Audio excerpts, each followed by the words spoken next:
say hi to everyone first. Come on. Hi! This is Dana and Mommy.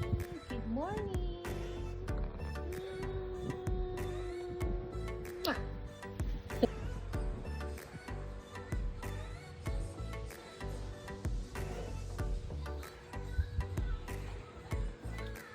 This is as ng mag-alas 8. Mag-iisang oras pa lang kaming nakababa. Aching? May dilata kasi nilalaro niya yan. Instead na yung mga toys na doon kung nilalaro niya. Andiyan na si Daddy. You open the door for Daddy. Oops, careful. Open the door for Daddy. Oh. Hilahin mo. Uh-oh. Di nasa pinto baka itulak mo eh. Ay, knock-knock daw. Open! Sabi mo kay Daddy. Open it slowly, Daddy. Here's si Daddy.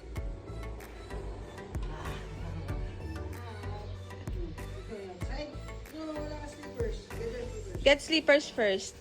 Ay, kukuha ng tsinelas yan. Excited mag-walk.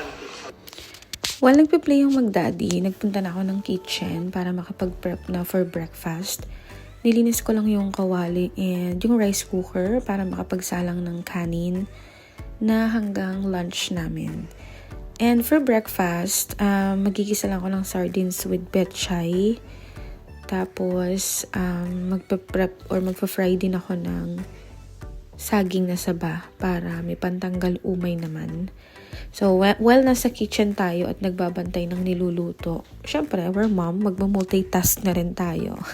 Ganyan naman tayo, diba? Maglilinis na tayo ng bote ni baby para ma-steam na. Ang gamit ko palang panlinis dyan is yung Unilove Bottle Cleanser. Nirefill ko na lang yung bottle niya. And after mag-breakfast, magliligpit-ligpit lang tayo ng pinaglaruan nila so they can take a nap para makapag-prep na rin tayo for our lunch. Yan. Happy sleeping!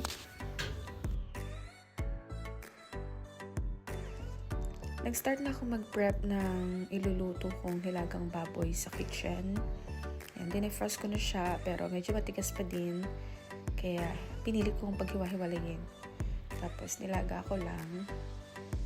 And pinrep ko na din yung mga ingredients niya.